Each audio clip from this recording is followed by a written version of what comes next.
এখন 2 বছর যাবত স্যারের কাছ থেকে ওষুধ নিতে কন্টিনিউ। বাবা এখনো 2 বছর সুস্থ আছে ইনশাল্লাহ। ওয়ালাইকুম রহমতুল্লাহ বরকাতুহু। সম্মানিত দেশবাসী, আমি cancer specialist doctor SM. Sarwar. আজকে মানববন্ধনের জন্য এসেছিলাম প্রেস ক্লাবের মধ্যে। আমরা হজকে, উমরা হজ এবং বড় হজের যে বৈষম্য সেটা দূর করার দাবিতে ইতিমধ্যে সাক্ষাৎ হলো আমার বুলার এক ভাইয়ের সাথে।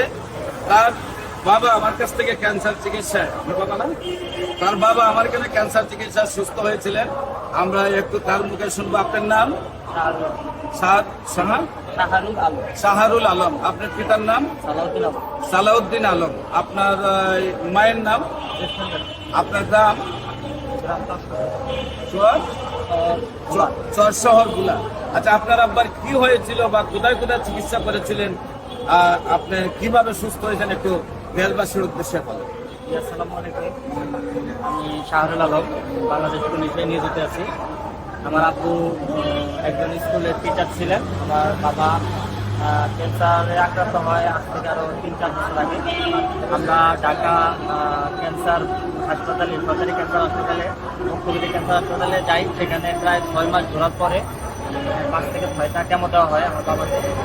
দেওয়ার পরে ডাক্তার বলছিল উন্নতি হবে, তারপরেও হয়তো উন্নতি হয় নাই কোনো কারণবশত, অবনতি দিকে যাচ্ছিল। পরবর্তীতে আমি ঠিকানা পাই। ঠিকানা পাওয়ার পর ওনার সাথে যোগাযোগ করি। যোগাযোগ করার পরে উনি আমাকে 1 মাসের ওষুধ দেয়। ওনার সাথে আমি যোগাযোগ করার পর উনি খুব ভালোভাবেই রিপোর্টগুলি দেখছিলেন। এক ঘন্টা সময় নিয়ে, প্রায় 1 ঘন্টার মতো সময় নিয়ে রিপোর্টগুলি দেখছেন। দেখার পরে আমার বাবার ওষুধ দেওয়া হয়েছিল। আমি বাসায় নিয়ে যাই। যেখানে ডাক্তার ফেরত দিয়ে দিচ্ছিল, ডাক্তার বলছিল বাসায় নিয়ে যান। বাসায় নিয়ে যাওয়ার পরে আপনি হয়তো 2 মাস সময় পাবেন, এরকম কিছু। তো আমি ওনার সাথে যোগাযোগ করার পরে ওনার ওষুধ নিয়ে বাসায় যাওয়ার পরে 22 দিন পরে আমার বাবা স্ট্রোক করে। আমি স্যারের সাথে যোগাযোগ করি। স্যারে বললো যে উনি একটু সরিষার তেল দিয়ে, মানে পরামর্শ দিল আর কি, অনেক পরামর্শ দিল। পরামর্শ দেওয়ার পরে আস্তে আস্তে উনি আস্তে আস্তে স্বাভাবিক হয়। আল্লাহর রহমতে এখন 2 বছর যাবত স্যারের কাছ থেকে ওষুধ নিতে কন্টিনিউ। বাবা এখনো 2 বছর সুস্থ আছে ইনশাল্লাহ।